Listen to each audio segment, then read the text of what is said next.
Ang susunod na programa ay rated PG. Ito ay nangangailangan ng patnubay at gabay ng magulang para sa mga batang manonood. Warning. The following content may contain elements that are not suitable for some audiences. Viewer discretion is advised. UW Religion Today, a ghost story from Egypt by Paul V.M. Fleischer. A few years ago, I traveled to Egypt and found myself visiting the tombs in the Valley of the Kings, the pyramids, the mastaba burial chambers, and the temples the ancient Egyptians used for conveying the dead to the next world. Not surprisingly, I began to think that Egyptian religion was focused on death and afterlife.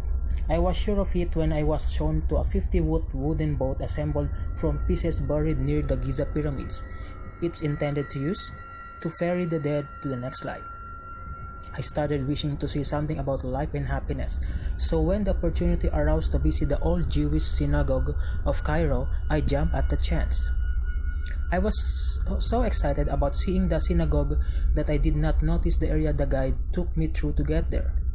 The synagogue itself was quite fascinating, but that is another story. On the way back to the tour bus, I took more interest in my surroundings and immediately began to get nervous. At first, I thought my nervousness was due to the fact that we were the only people on the streets. The streets were clean, dusty, and yet totally deserted.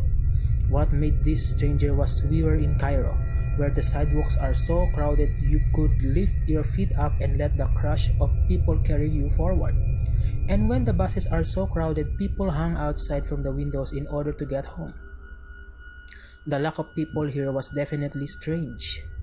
The hair on my neck began to rise when I realized that the house showed no sign of life from number of buildings around us. This seemed to be a populous area. There were many one-story family dwellings. Most had stone walls around their small yards, and they seemed to be fairly good state of repair. Through a few windows I could see a table here or a chair there, so were not empty. They were just devoid of human life. The farther we walked through the city, the more I strained to see people on the street or in the houses. The emptiness continued. And when I noticed the silence, the birds and animals also were missing. No chirping or bird song, only the distant roar of Cairo streets somewhere beyond where we were.